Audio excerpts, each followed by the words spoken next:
Hi friends, welcome to Anjani Anju channel. ఎలా ఉన్నారు friends? నల్లేరండి ఇది. నల్లేరుతో చాలా ఉపయోగాలు ఉన్నాయండి. కాళ్ళు నొప్పులు తగ్గిస్తుంది, క్యాన్సర్ రాకుండా నిరోధిస్తుంది. ఇలా చిన్న చిన్న ముక్కలుగా కట్ చేసుకోవాలండి.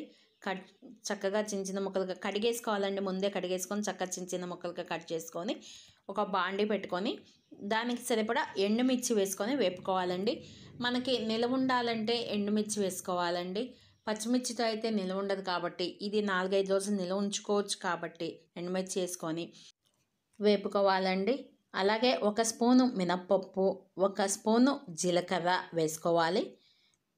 ఇది అడిషనల్ టేస్ట్ కోసం అండి. వేసుకోకపోయినా బాగానే ఉంటుంది, అంతవరకు వేపేసుకోవచ్చు. కానీ అది వేసుకుంటే కొంచెం టేస్టీగా ఉంటుంది. రోజు కొంచెం తింటే మంచిదండి. మనకి ఆరోగ్యంగా ఉంటుంది.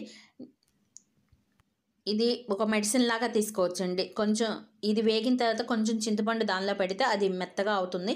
మనం ఇది ఆరిపోయిన తర్వాత మనం మిక్సీ వేసుకోవాలి. చిన్నులపాయ ఇష్టం ఉన్న వాళ్ళు చిన్నులపాయ వేసుకోవచ్చండి. చిన్నులపాయ వేసుకుంటేనే బాగుంటుంది. అలాగే మనం టేస్ట్కి సరిపడా ఉప్పు కూడా వేసేసుకొని మనం మిక్సీ వేసేసుకోవడమే. మిక్సీ వేసుకునేటప్పుడు వాటర్ కూడా కొంచెం పోసుకోవాలండి. ఫస్ట్ కొంచెం మిక్సీ వేసేసి హాట్ వాటర్ కాసి పక్కన పెట్టుకున్నా. ఇదిగోండి ఈ వాటర్ వేస్తున్నాను.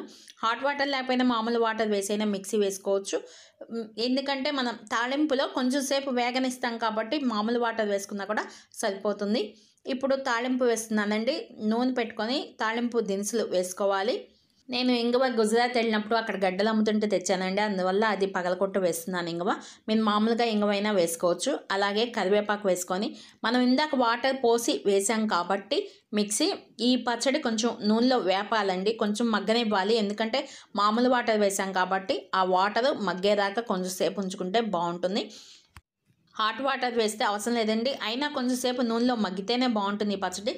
ఈ పచ్చడి తినటం వల్ల మనకి నల్లేరు తినటం వల్ల, పచ్చడిని కాదండి, ఈ నల్లేరు తినటం వల్ల క్యాన్సర్ని నిరోధిస్తుంది. అలాగే టేస్ట్ ఉంటుంది. చూడండి, నల్లేరు పచ్చడిలాగా అనిపించదు. మీరు కూడా ఈ పచ్చడి ట్రై చేసి చూడండి.